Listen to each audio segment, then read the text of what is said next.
भगवान से अर्जुन ने यह पूछा कि मेरा पूरा शरीर शक्तिहीन निस्तेज हो गया, बुद्धि विभ्रम में है, मुझे मेरा लक्ष्य नहीं सूझ रहा, आप ही मुझे मेरा मार्ग दिखाओ।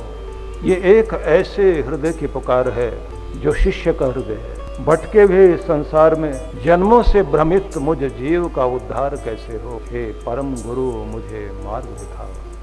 और कृष्ण उस ज्ञान को गीता के माध्यम से देते हैं, जहाँ ये भी बताते हैं कि जहाँ मेरा धाम है तुम्हें वहाँ जाना है। यद गत्वा न निवर्तन्ते तद्धाम परमो मम, तद्धाम परमम मम, वह धाम परम धाम मेरा है, जहाँ सूर्य नहीं है लेकिन कोटि सूर्यों का प्रकाश है, चंद्रमा नहीं है लेकिन चंद्रमा की चांदनी जैसी चांदनी जहाँ छिटक रही है, कोई अग्नि कोई दीप नहीं है और करोड़ों दीप जहाँ जल रहे हैं। मैं तुम्हें उधर ले चलना चाहता हूँ जो मेरा धाम है, जहाँ कोई पीड़ा नहीं, कोई दर्द नहीं, कोई बुढ़ापा नहीं, कोई रोग नहीं, कोई निर्धनता नहीं, कोई अशक्त रूप नहीं, जहाँ संपन्नता है, जहाँ परम शांति, परम सौभाग्य, परम आनंद, जहाँ पूर्ण निरोगता, जहाँ पूर्ण रूप से निर्भयता। और ध्यान रखिए कि मनुष्य यही चाहता है। मनुष्य चाहता है कि ऐसा कुछ धन मिल जाए कि फिर निर्धनता जीवन में ना हो, गरीबी का दुख देखना ना पड़े, दूसरों का मोहताज ना होना पड़े, किसी के आगे गिड़गिड़ाना ना पड़े, आंख में आंसू ना हो, सदा के लिए मुस्कान मिल जाए, इतना ऊपर उठा दे कि फिर नीचे गिरने की उम्मीद ना हो, और ऐसी शक्ति दे कि किसी के सामने अशक्त अनुभव न करो। चाहता हूं इतना अनंत अनंत प्रेम जिसे पाने के बाद मुझे पूर्णता अनुभव हो और मैं समझूं अब किसी और रिश्ते की जरूरत नहीं। तुझे पा लिया तो सब कुछ पा लिया, तुझसे बढ़कर कोई रिश्ता दुनिया में नहीं। वही रिश्ता तो परमात्मा का है। आदमी यही चाहता है कि ऐसा बड़ा ऊंचा पद मुझे मिल जाए, उससे बड़ा कोई पद नहीं होना चाहिए, वो आखिरी शिखर हो। मैं वहां पहुंच जाऊं कि जहां ईर्ष्या द्वेष भी खत्म हो जाते हैं, जहां प्रतिस्पर्धा भी खत्म हो जाती है। कवियों ने अपने ढंग से लिखा, इस पथ का उद्देश्य नहीं है श्रांत भवन में टिक रहना। जिंदगी का मार्ग ये नहीं है कि कहीं किसी पड़ाव पर पहुंचकर विश्राम लेने लग जाएं और कहें बस यहीं तक पहुंचना था। इस पथ का उद्देश्य नहीं है श्रांत भवन में टिक रहना, किंतु पहुंचना उस सीमा तक जिसके आगे राह नहीं, जहां जाने के बाद सारे रास्ते खत्म हो जाते हैं, सारे रास्ते जहां आकर मिल जाते हैं। जिंदगी को वहां पहुंचाना चाहिए और वो मार्ग जहां जाकर संपन्न होता है वहां धाम परमात्मा का धाम है, वहां तक पहुंचना है। उस ऊंचाई तक, उस शिखर तक पहुंचने के लिए ही हमें जन्म दिया गया है। इसलिए हमारे प्राणों से ये पुकार उठनी चाहिए अपने परमात्मा के चरणों में बैठकर कि मुझे मेरा मार्ग सुझाओ, मेरी पहचान मुझे दो, मैं भूल गया हूं, मुझे फिर से मेरी याद दिलाओ। मेरे प्यारे, मेरे परमात्मा, मेरे मित्र, मेरे सखा। अर्जुन सखा ही कहता है अपने गोविंद को। सदगुरु मित्र बन गया और मित्र बनकर अपना विराट रूप भी दिखाता है और दिव्य चक्षु भी देता है। गुरु एक चक्षु देता है, एक आंख देता है। उस आंख से जब संसार आप देखते हो तो संसार कुछ और नजर आता है। गुरु के द्वारा दी गई दृष्टि से संसार कुछ अद्भुत नजर आता है। और ये ध्यान रख लेना, आसमान में सितारे हों लेकिन ऐसा व्यक्ति जिसके हृदय में परमात्मा का प्रकाश उतर आया, वो भी एक सितारा ही बन जाता है। उसके अंदर भी प्रकाश उसी तरह से प्रकाशित होने लग जाता है। उसके अपने अंदर के प्रेम का स्पर्श आसपास के लोगों में जैसे जैसे होता है उनको भी ठंडक मिलनी शुरू हो जाती है, शांति आनी शुरू हो जाती है। ऐसे सौभाग्यशाली भक्त लोग जिस घर में होते हैं 24 पीढ़ियां तरती हैं उनकी। पुरानी पीढ़ियां तार गए, अगली पीढ़ियों को भी तार गए। उस स्थान का कल्याण कर दिया जिस जगह जन्म लिया। कोई तुकाराम, कोई संत एकनाथ, किसी घर में जन्म ले कोई पुरंदरदास, कहीं सहजोबाई, कहीं दयाबाई, कहीं रमाबाई, कहीं मीराबाई, कहीं कर्माबाई, किसी घर में जन्म ले, उनकी पीढ़ियां तर जाएंगी। आसमान से जैसे सितारे नीचे उतर आए हों, ये सितारे कोई और नहीं होते, परमात्मा के लाडले भक्त ही हुआ करते हैं, जिनका जीवन भक्ति बन जाता है। कोई थोड़ा सा धन माल पाकर खुश है, कोई मकान बनाकर खुश है, कोई रिश्ते जोड़कर खुश है, लेकिन वो सबसे ज्यादा खुश है जिसका रिश्ता परमात्मा से जुड़ गया, उससे जिसका संबंध जुड़ गया। इसलिए जैसे जैसे प्रभात में आसमान में लाली आनी शुरू हो, दिशाएं अंधेरे से भरी हैं और आसमान में तारे अपनी बारात समेटने में लगे हैं। आसमानों से उतरती हुई ओस की बूंदें घास पर मोती बनकर जब चमक रही हों, ठंडी धीमी धीमी वायु समीरण करते करते जब पत्तों में सरसराहट पैदा कर रही हो, मंदिर में अभी घंटे बजे नहीं, शंख ध्वनि हुई नहीं, पूरी दुनिया आलस्य में सोई पड़ी है।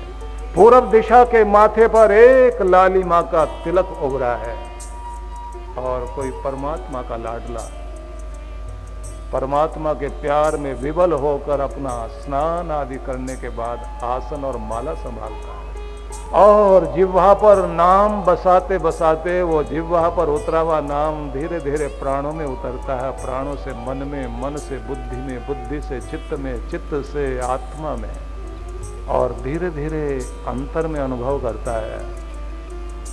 दुनिया तो नहीं है अंदर, लेकिन दुनिया का मालिक अंदर आ गया। कबीरा मन निर्मल भया, जैसे गंग का नीर पवित्र हो गया मन। पाछे पाछे हरि फिरे, कहत कबीर कबीर। अब भगवान पीछे पीछे है। देव शक्तियां आसमानों में आती हैं प्रभात में। लाडला प्यारा परमात्मा का जागे सुबह। सेहत मांगोगे तो सेहत मिलेगी, शांति मांगोगे तो शांति मिलेगी। धन की कमी है तो बैठो, धन से धन्य हो जाओगे। और भक्ति मांगते हो, जन्म सुधर जाएगा।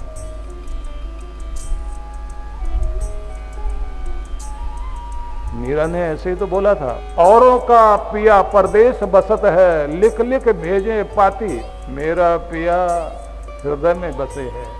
देखो प्रेम से दिन रात लगाकर झांकी, रात दिन देखती हूँ, अंदर झांकी लगाती हूँ। औरों का पिया परदेश बसत है, घर छोड़ के चला जाता है, चिट्ठियां भेज रहे हैं, लेकिन हमारा अपना स्वामी तो हमारे अंदर में बसा हुआ है। ध्यान लगाएं तो अंदर दर्शन होते हैं। उस दर्शन होने का मतलब ये नहीं है कि कोई धनुष बाण लेकर राम जी खड़े होंगे या बांसुरी वाले कन्हैया सामने आएंगे या डमरूधारी शिव नृत्य करते हुए, डमरू बजाते हुए सामने पहुंच जाएंगे। बहुतों को सपने में भगवान दिखाई देते हैं। थोड़ा सा मन लग जाता है, कोई कामना करते करते चित्त में जैसे भाव आ जाते हैं, दर्शन हो जाते हैं। लेकिन जब तक प्राण में भगवान न बसे तब तक वो दर्शन भी लाभ नहीं देता। और जब अंदर दर्शन होने लग जाते हैं, ध्यान रखना, ध्यान में अंदर दर्शन होने लग जाए तो फिर हर जगह आपको अनुभव होगा गोविंद सामने जैसे हाथ पकड़ कर चल रहे हैं। भक्ति में चाहे ध्यान के द्वारा पहुंचो या भजन के द्वारा, आपका कीर्तन भी इतना तल्लीन कर दे, आपको अपनी सुध बुद्ध खो दे, आपकी पूजा सुध बुद्ध खो दे आपकी। रामकृष्ण परमहंस, उनकी पूजा का ढंग भी अद्भुत था। जब देवता के लिए प्रसाद तैयार होता था तो वो कहते थे रुको रुको रुको, पहले मुझे देखने दो, चख लेने दो, फिर भोग लगाऊंगा। और देखने के बाद फिर वो कहते थे हाँ ठीक है। अब खाने के बाद फिर उस भोग को लेकर जाएं, भगवान को देकर आएं। खबर पहुंच गई ट्रस्टियों को, मंदिर के ट्रस्टियों को, बैठ गए सब इकट्ठे होकर। ये कोई नियम है? भगवान को जिमाए बिना तुम जीम रहे हो, उनको खिलाए बिना खा रहे हो, उनको पहले खिलाओ। ये तो झूठा हो गया। ये नियम नहीं जानते तुम लोग। तुम्हें तो नियम हमें बताने चाहिए, तुम खुद नियम तोड़ रहे हो। उन्होंने कहा कौन सा नियम? पूजा का। पूजा का नियम जानते हो क्या होता है? पूजा का नियम रामकृष्ण परमहंस कहते हैं प्रेम होता है। और प्रेम मैंने अपनी माँ से सीखा है कि जब भी उसने मुझे खिलाया पहले खुद खा के देख लिया मेरे बेटे के खाने के लायक है या नहीं, और जब उसने देख लिया कि मेरे बच्चे को दिया जा सकता है तो उसने मुझे खिलाया। उसने तो यहां तक भी देख लिया ज्यादा गर्म ना हो, जीभ ना जल जाए। वो मुझे प्यार करती है, उसका प्यार केवल मेरे तक टिका हुआ, अपने बेटे तक टिका हुआ। और जो दुनिया का मालिक है, अपना समस्त प्रेम, मेरा रिश्ता नाता और किसी से नहीं, मेरे भगवान से है। और अपने भगवान को जब भोग लगाऊंगा तो कुछ भी ऐसे दे दूं ऐसा संभव नहीं है, पहले चख लेना जरूरी है। बिल्ली ने भी चखे थे पहले बेर कि मेरे राम के लायक है या नहीं। बात झूठी की नहीं है। उस पेड़ को चख लिया कि इस पेड़ के ये फल थोड़े से ज्यादा पके हुए हों, थोड़ा सा उसमें से तोड़ के मुंह में डाल लिया। सारी मिठास भगवान को अर्पित कर दूं, सारा प्रेम भगवान को अर्पित कर दूं, कड़वाहट मेरे नाम रह जाए, प्यार परमात्मा तक पहुंच जाए। जब आपका प्रेम भगवान तक पहुंचने लग जाता है तो समझ लेना आपकी भक्ति सफल होने लग गई है, क्योंकि पूजा नहीं पहुंचती, पूजा के माध्यम से प्रकट किया गया प्रेम ही भगवान तक पहुंचा करता है। इसलिए जब भी आप कोई पूजा करते हैं समझ लेना वो प्रेम है या नहीं है। इस प्रेम को ही श्रद्धा कहते हैं, इसी को भक्ति कहते हैं।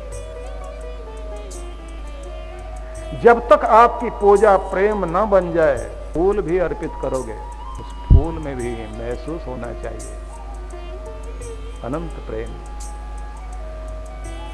और ये ध्यान रख लेना कि कोई सेवा करते करते पहुंच जाएगा, कोई जाप करते हुए पहुंचेगा, कोई पूजा पाठ करते हुए पहुंच जाएगा, लेकिन पहुंचेगा वही जिसके प्राणों में अनंत प्रेम होगा। इसलिए जब भी आप भक्ति करें, यहां समय का कोई मतलब नहीं होता, ये नाटक नहीं है।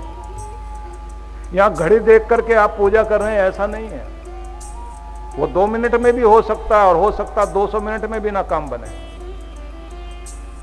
जब तक आप द्रवित ना हो जाएं, लिक्विड फॉर्म में ना आ जाएं, बह ना जाएं, आपका ठोसपन पिघल ना जाए, मक्खन मिश्री जैसी स्थिति बना लीजिए। गोविंद को यही पसंद है, मक्खन को पिघलना चाहिए, मिश्री को घुल जाना चाहिए, भक्त को घुल जाना चाहिए और भक्त को मक्खन की तरह पिघल जाना चाहिए। कन्हैया स्वीकार करेंगे, गोविंद स्वीकार करेंगे। सांचे में डलने का नियम यही है। कोई सेवा करते करते अपने आप को हनुमान की तरह, हनुमान जी को, वीर बजरंगी को ध्यान से देखना। वो सेवक और सैनिक दो रूप दिखाई देते हैं। हाथ में गदा, सेवक और गदा लेकर खड़ा हो, सेवक का गदा से कोई लेना देना नहीं, लेकिन वो सैनिक भी हैं अपने राम के और सेवक भी हैं।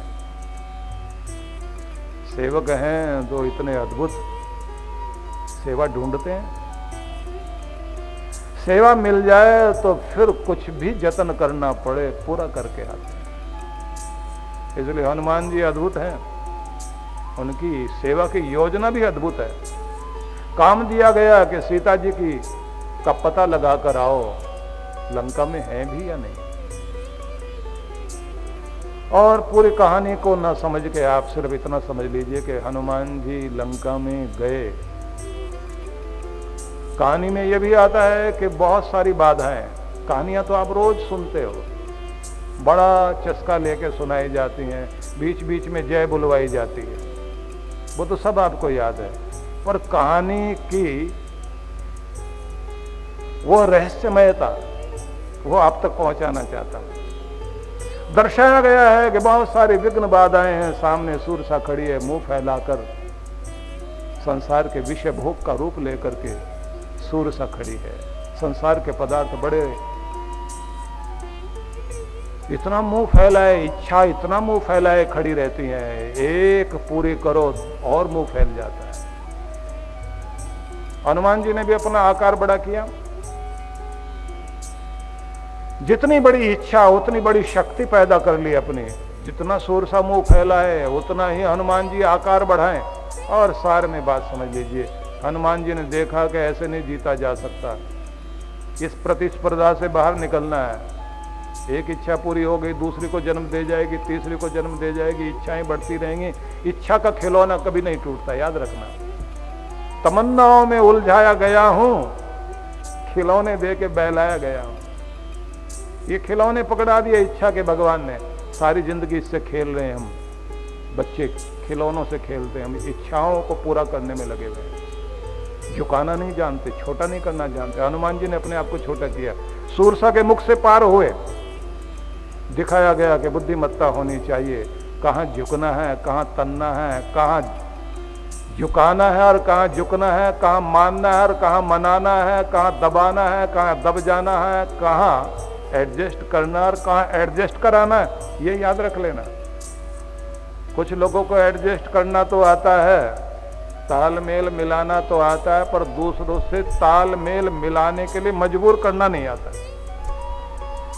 कोई घर में महिला इतना दबती जाएगी, दबती जाएगी, दबती जाएगी, सब उसे दबाते जाएंगे, दबाते जाएंगे, दबाते जाएंगे, गड्ढे में घुस जाए वहां तक भी दबाएंगे, फिर मिट्टी डालेंगे ऊपर।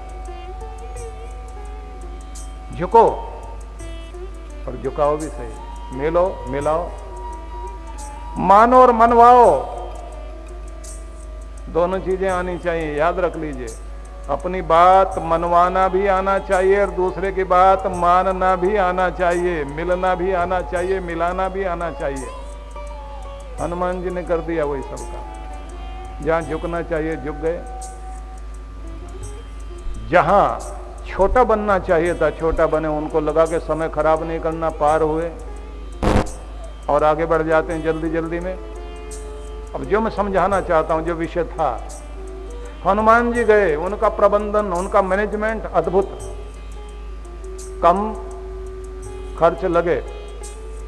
वैसे तो पर वो राजनीति हो जाएगी, मैं वहां नहीं जा रहा हूं। हनुमान जी ने सीता जी का पता लगाने के लिए पहले तो राजा रावण के महलों में पहुंचे और वहां जगह जगह देखा और महसूस हुआ कि यहाँ के श्रृंगार में, यहाँ के रहन सहन में, यहाँ की शैली में जो महिलाएं हैं वो सीता जी नहीं हो सकती। वाल्मीकि रामायण में जैसे आगे वर्णन आया कि रात बीत गई, सुबह होने लगी तो सूरज का आगमन था, पक्षियों का कलरव, जैसे अभी भी हम लोग सुन रहे हैं, पक्षी चहचहा रहे हैं, बहुत बोलते हैं थोड़ी देर तक ये लोग, और उसके बाद अपने पंख सिकोड़ कर घोंसलों में चोंच अपने अंदर समेट कर शांति में उतर आते हैं। पूरी प्रकृति ऐसा ही करती है।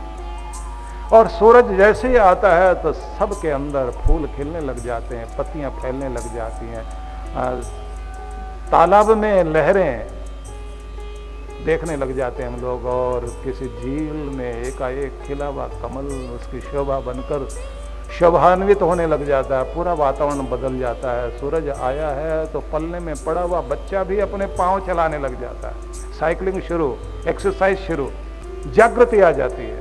हनुमान जी ने देखा कि आसमान में लाली आ गई है, ये समय है जहां हमारी परंपरा के लोग, आर्य संस्कृति के लोग, देव संस्कृति के लोग सुबह उठकर अपनी साधना में, अपने ध्यान में बैठा करते हैं। और कैसी जगह बैठना चाहिए? उपहरे गिरिनाम संगमे च नदीनाम धिया विप्रो जायत। पर्वत श्रृंखला, कोई गुफा, कोई जल का स्रोत, समुद्र का तट या सरोवर तट, नदी का तट, प्रकृति का सुरम्य वातावरण, ऐसे किसी स्थान में परमात्मा का लाडला, परमात्मा का प्यारा या फिर कोई दिव्य आत्मा उस जगह बैठ करके अपने शक्ति को परम सत्ता से जोड़ते हैं। एक बात ध्यान रखना, आपके मंदिर भी उस सत्ता से किस तरह से जुड़े हुए हैं। मंदिर का गुंबद ध्यान से देखना, मंदिर पर लगा हुआ कलश पीतल का, तांबे का, चांदी का, सोने का, यही होता है सुचालक धातु। कॉस्मिक एनर्जी को खींचने के लिए आंखों की तरफ ज्यादा देखते हैं, नथुने, होठ, चाल ढाल, क्या हरकत करता है व्यक्ति, तो आंखों में पूरा प्रभाव आया हुआ होता है उस समय।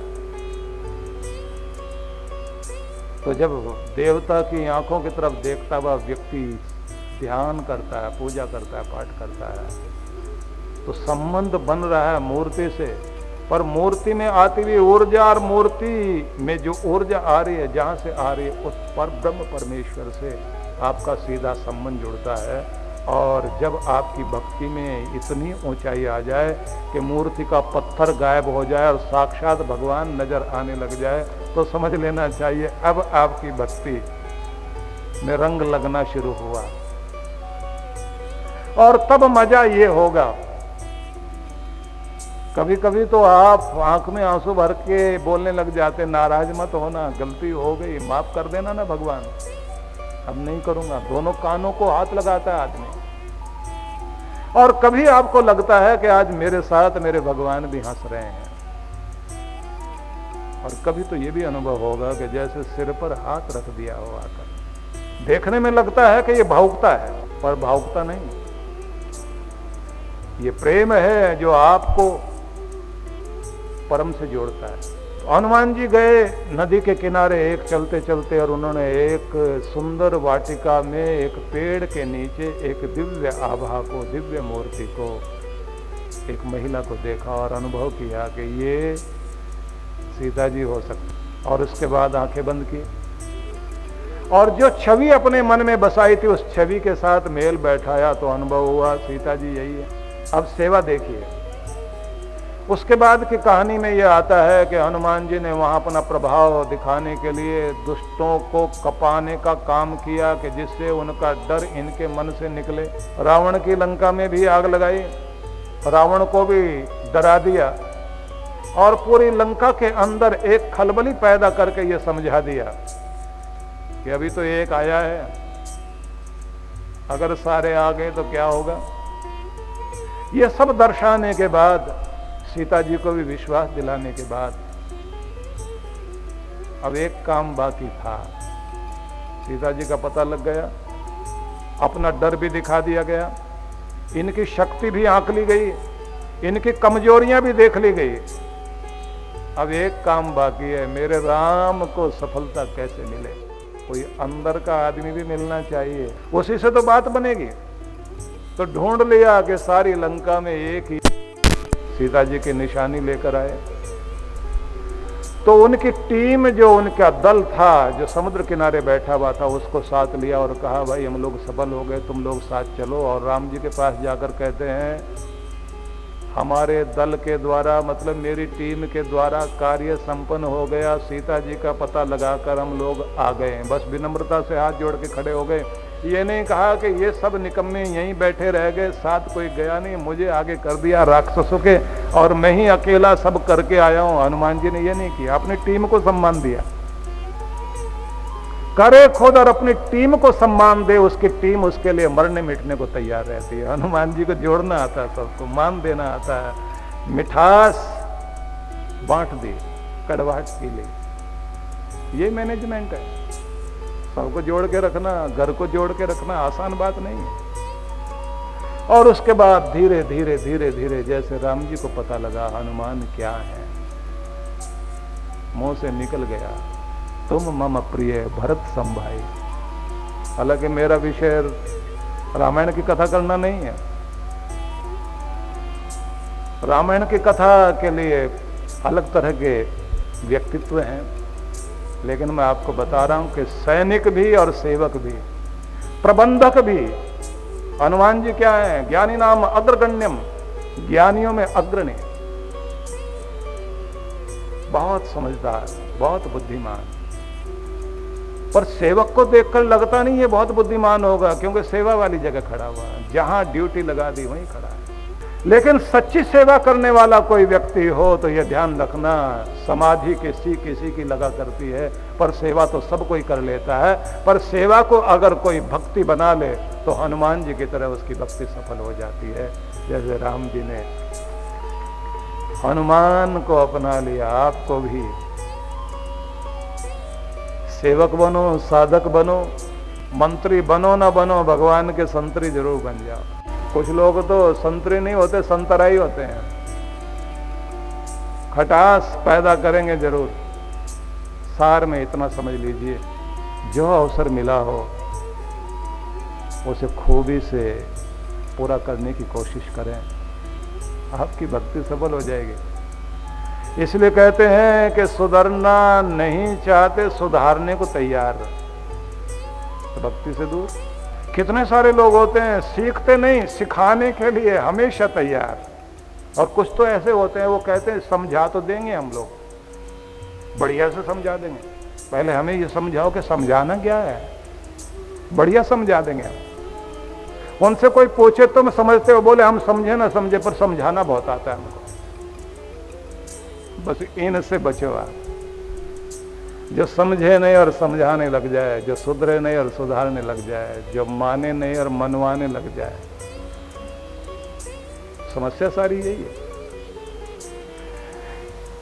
बिना सम्मान दिए सम्मान पाना चाहते हो और बिना मूल्य चुकाए सुविधा भोगना चाहते हो, संभव नहीं है। हनुमान जी हनुमान ऐसे नहीं बन गए। ठीक है, एक अवसर हुआ करता हर किसी के लिए। हनुमान जी भी किष्किंधा की गुफा में बैठे रहते थे। एक समय आया उनके जीवन में जब राम जी का प्राकट्य हुआ तो हनुमान का भी प्राकट्य हुआ। हनुमान के अंदर से उनकी जो जन्म ज्योत थी, जन्म से जो ज्योति थी उनकी, वो जागृत हुई। उसके बाद हनुमान हनुमान। आपके अंदर की शक्ति को भी जगाने वाला होना चाहिए कोई। आपके अंदर की, आपके भीतर की आग जब बुझ जाती है, उसे जगाने का काम सदगुरु किया करता है। रास्ता भूले परम पिता का, याद दिलाने आए तुम। सदगुरु आता है। रास्ता भूले परम पिता का, याद दिलाने आए तुम। मेरे अंधियारे मन मंदिर में दीप जलाने आए तुम। मैं तो अंधेरों से भरा था, तो तुम आए तो भीतर की ज्योति जागृत होनी शुरू हो गई। और किसी भी अहंकार में, पद का, प्रतिष्ठा का, धन का, रूप का, कुल का, कोई भी अहम, कोई भी मद लेकर गुरु के निकट मत जाना, सामान्य बन जाना। अर्जुन ने जैसे कहा कि मैं कुछ भी नहीं हूं और आपका शिष्य हूं और आपकी आज्ञा पालन करने के लिए तत्पर हूं, इसलिए मुझे मेरा मार्ग सुझाओ, मैं किधर जाऊं। और कृष्ण ये समझाते हैं कि मैं तुम्हें कहां ले जाना चाहता हूं। वो बताते हैं यद गत्वा न निवर्तन्ते तद्धाम परमम मम। जहां जाने के बाद फिर लौटना नहीं चाहोगे, वो है मेरा धाम। जहां पहुंचने के बाद तुम्हें लगेगा कि बस और पाना बाकी नहीं, और पहुंचना बाकी नहीं। पश्चिम का मनोविज्ञान और मोटिवेशनल मास्टर जितने भी हैं, कुछ से हम इंस्पायर होते हैं, कोई हमें मोटिवेट करता है। वो एक बात बार बार बोलते हैं, तुम्हारी यात्रा किस ओर, शब्दों पर ध्यान देना, तुम्हारी यात्रा किस ओर है, सफलता की ओर या फिर सिर्फ पागलों की तरफ भटकते घूमते हो। इधर चले गए, उधर चले गए, यहां गए, वहां आए।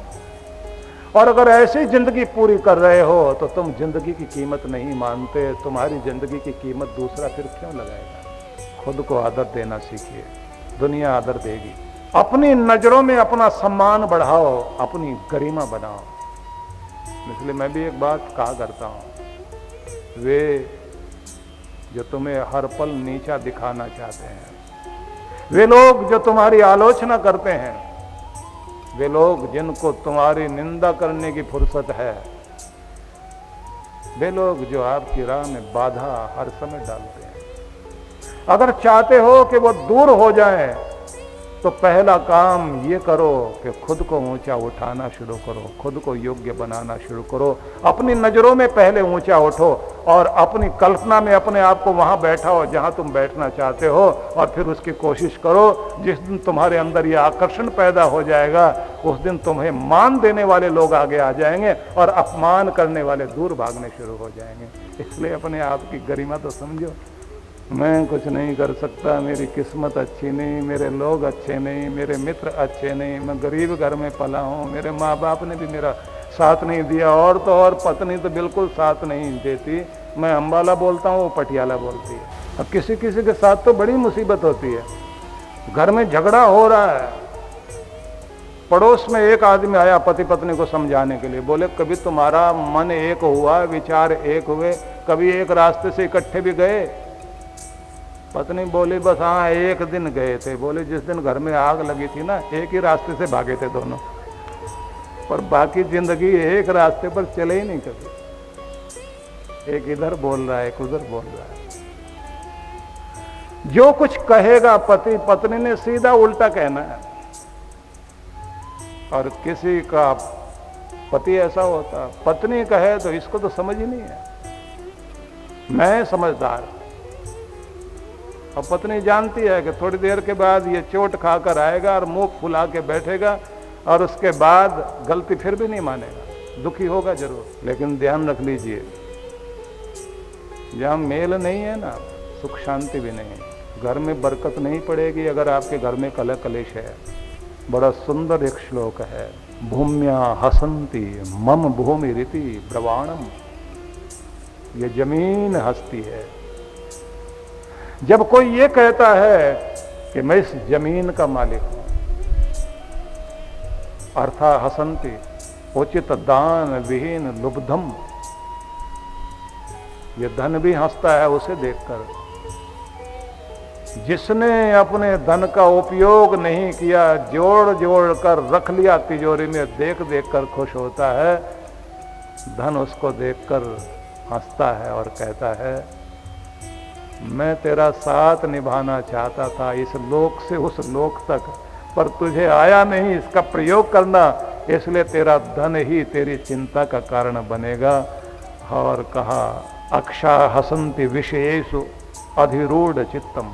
आंखें भी हंसने लग जाती हैं, जहां देखना था इसको वहां नहीं देखता। इसके अंदर तो विकृति भरी हुई है, कीचड़ में वासनाओं के फंसा है। जिसके दर्शन करने के लिए आया था उसके दर्शन नहीं कर रहा है, तो ये आंखें भी मिली तो किस काम की। लक्ष्य देखता, मंजिल देखता, परमात्मा को देखता और अपने कर्तव्य को देखता, तो आंखें भी धन्य हो जाती।